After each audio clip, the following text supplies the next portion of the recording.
We are Panther Pneumatics, here to introduce our product, the Pneumatic Pass-Through Impact Wrench. Our advisor is Dr. Basil. My name is Felipe de la Cruz. I'm Ryan Lucia. My name is Milton Ceoto, and let me introduce you guys to our design. First of all, we want to combine three existing technologies: a pneumatic ratchet, an impact wrench, and a pass-through socket. We want to make something small, powerful, and ergonomic. Also, we want to make sure to meet industry standards, at least. The pneumatic ratchet is a common shop tool. That's an example of it. It works with small or medium fasteners. Take a closer look to the specs. It has 50 to 60 foot-pound of torque, 150 RPM, and uses 3 to 5 cubic meter of compressed air. This is an example of an impact wrench. It's our common shop tool. It works with medium to large fasteners. It has more torque, more RPM, and uses more compressed air. Pass-through socket is recently new technology. It enables, it eliminates the need for deep sockets because of the pass-through head. Our design goals are to do something ergonomic, high torque, high RPM, minimize our consumption, feasible anti-lashback, and also make sure to do something compatible with our already existing pass-through sockets. Now I'm going to pass it on to Ryan. Thank you. This is our proposed design. This was an initial SketchUp in SolidWorks, and it's very similar to our conventional air ratchet here. And we have all the components. We have the handle with the impact mechanism integrated after that, and we have our unique pass-through head design. And this is modeled with a socket. This is an existing pneumatic impact wrench that's all taken apart. All the pieces are disassembled. You can see some of the handle, turbine, impact mechanism, and head components. Here's some of those components close up. This is the air turbine.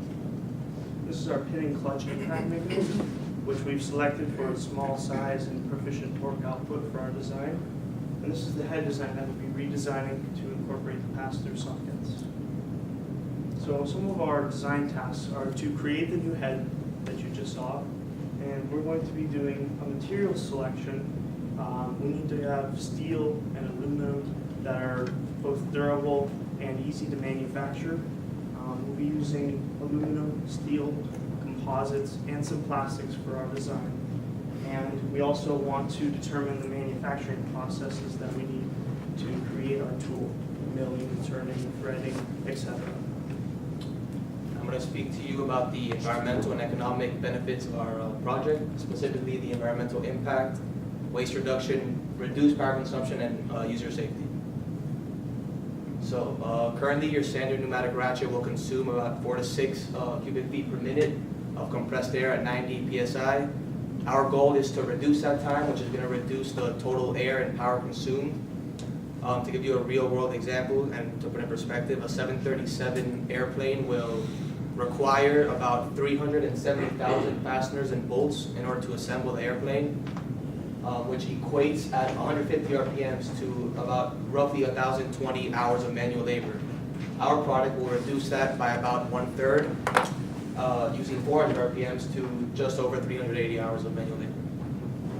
So one of the biggest problems with pneumatic ratchets are that because of the planetary gear set and other internal components, there's a big risk of injury because if the user is trying to unscrew a stubborn bolt and that bolt requires a torque that exceeds the capacity of the tool, that ratchet will continue to turn, risking injury to the user's hands, such as smashed knuckles, bruises, and cuts. Our tool eliminates that behavior by using the impact mechanism, which isolates the final output drive from the turbine using a hammer and anvil mechanism. Also, pneumatic tools eliminate the risk of electric shock. These are the different components used in order to create our product and their cost. We estimate a total cost at the end of about $390. And this is a timeline, a breakdown of the timeline, which shows the different phases and the duration of time needed for each phase of the project. Any questions?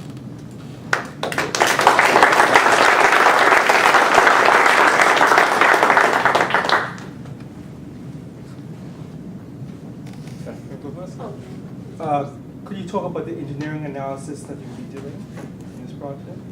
Sure. the first step that we're going to take is modeling the impact wrench that you saw that was exploded.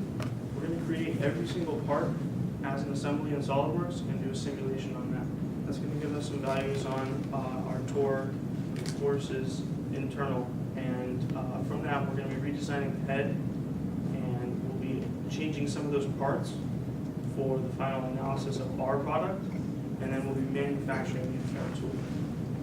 So we have stress analysis, material selection. We're going to be using a Rosette strain gauge in real-life simulation to determine some of the internal forces. Dr. Basil's our advisor. He's a material science expert, and will be helping us with that.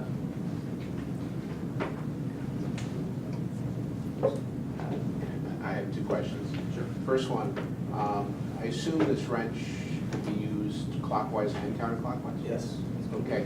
When you put it in a counterclockwise mode and you hit it hard, what's going to contain the nut from hitting you right in the face on a system like this?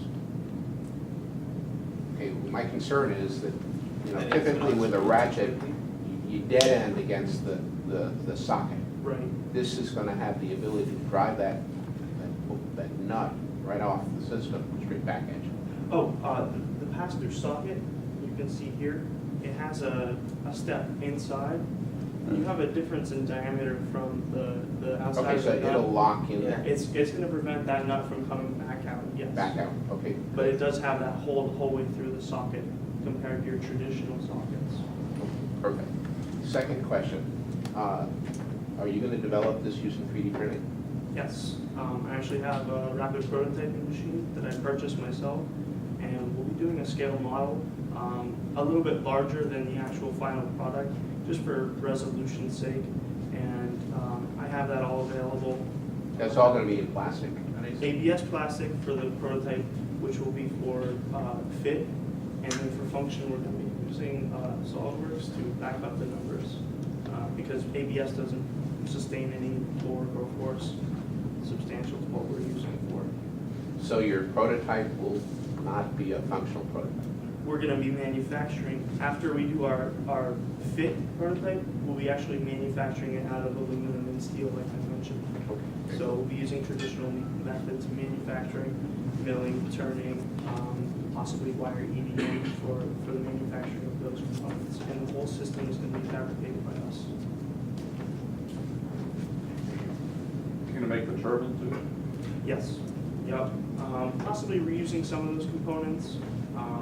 We don't want to get too far into changing parameters, but That's not our main goal, but we might change it. Yeah. Turbine will take you five-axis milling machine to make one of those. Yep.